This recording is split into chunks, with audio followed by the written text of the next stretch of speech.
பாசி பருப்பை வச்சு பாயாசம் பண்ணுறது எப்படின்னு பார்ப்போம். அதுக்கு பாசி பருப்பு 1 கப்பு, 1 கப்பு பாசி பருப்பு, ஒரு 2 ஸ்பூன் கடலைப்பருப்பு எடுத்திருக்கேன்.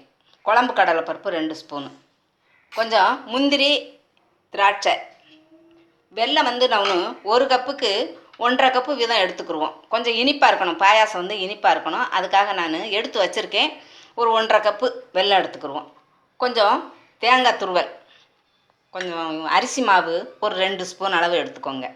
ஏன்னா பாயாசம் இந்த பருப்பு பாயாசம் கொஞ்சம் வெந்து முடிஞ்சோடனே கொஞ்சம் அலக்கலக்காக இருக்கும். அது ஒன்று சேரணும், நல்லா வலுவழுப்பாக ஒன்று சேர்றதுக்காக கொஞ்சம் லாஸ்ட்டில் கொஞ்சம் அரிசி மாவு கரைச்சி விடணும். அதுக்காக கொஞ்சம் அரிசி மாவு 2 ஸ்பூன் எடுத்து வச்சுருக்கேன்.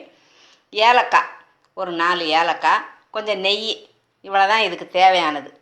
இப்போ நம்ம பருப்பை கொஞ்சம் நெய் விட்டு வறுத்து குக்கரில் வேக போடுவோம். அடுப்பில் கடாயை வச்சாச்சு. இப்போ கொஞ்சம் நெய் விட்டுக்குருவோம்.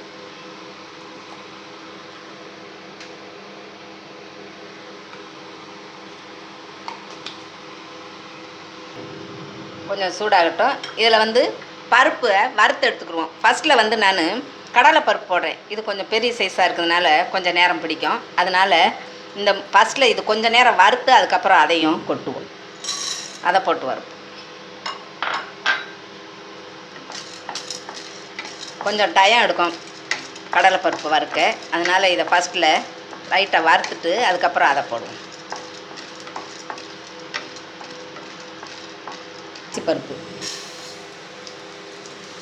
நல்லா சுத்தம் பண்ணி வச்சுக்கோங்க. கல் இல்லாமல் பார்த்துக்கோங்க. கல் இல்லாமல் பார்த்து கழுவி சுத்தம் பண்ணி எடுத்து வச்சுக்கோங்க.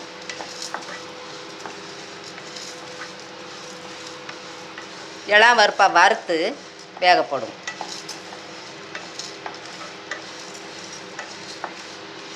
போதும். இப்போ இதை குக்கரில் போட்டு அவிய வச்சுக்கிறோம். வேக ஒரு 5 டம்ளர் தண்ணி ஊற்றுவோம்.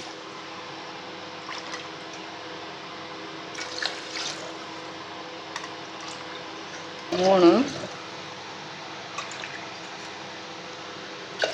4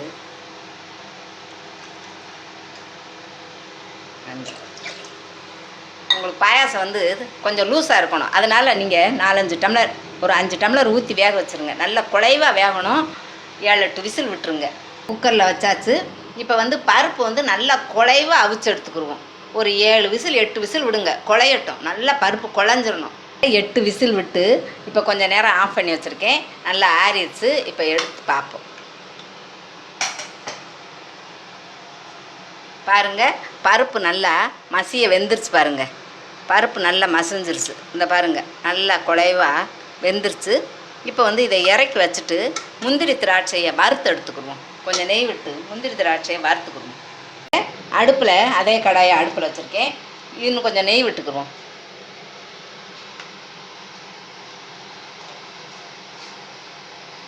நெய் சூடாகட்டும். சூடாயிடுச்சு. இப்போ நம்ம முந்திரி திராட்சையை வறுத்துக்குருவோம்.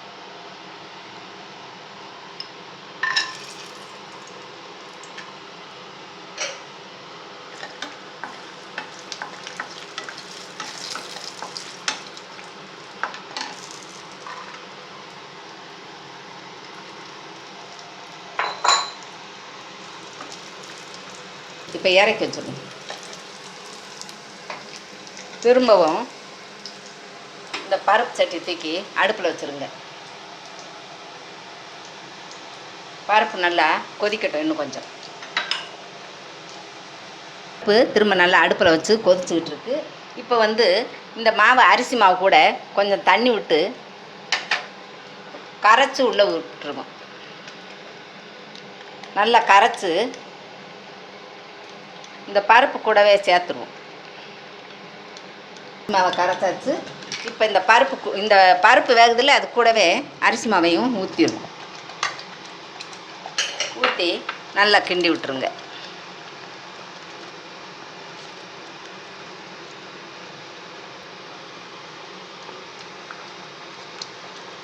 இப்போ இதில் வெல்லத்தை போடுவோம்.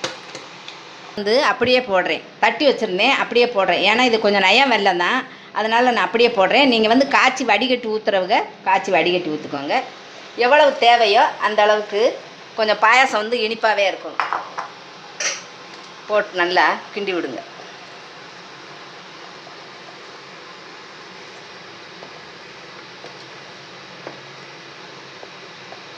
கிண்டி விட்டுட்டு அதுக்கப்புறம் கொஞ்சம் ஏலக்காய் பவுடர், கொஞ்சம் தேங்காய் பூ வச்சுருந்தோம்ல அந்த தேங்காய் பூ போட்டு நல்லா கிண்டி விட்டுருவோம். கிண்டி விட்டுருங்க.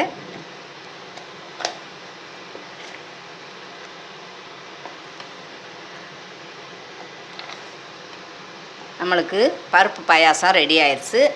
லாஸ்ட்டில் முந்திரி திராட்சை வறுத்து வச்சுருக்கோம்ல அதை சேர்த்துருவோம்.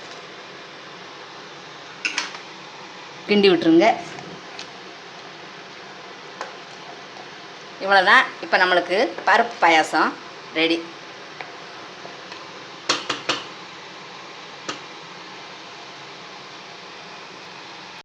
பாருங்கள், இப்போ நம்மளுக்கு பருப்பு பாயாசம் ரெடி ஆயிடுச்சு. இதே மாதிரி நீங்களும் வீட்டில் செய்து சாப்பிட்டு பார்த்துட்டு உங்கள் ஃபீட்பேக் எழுதுங்க. நன்றி.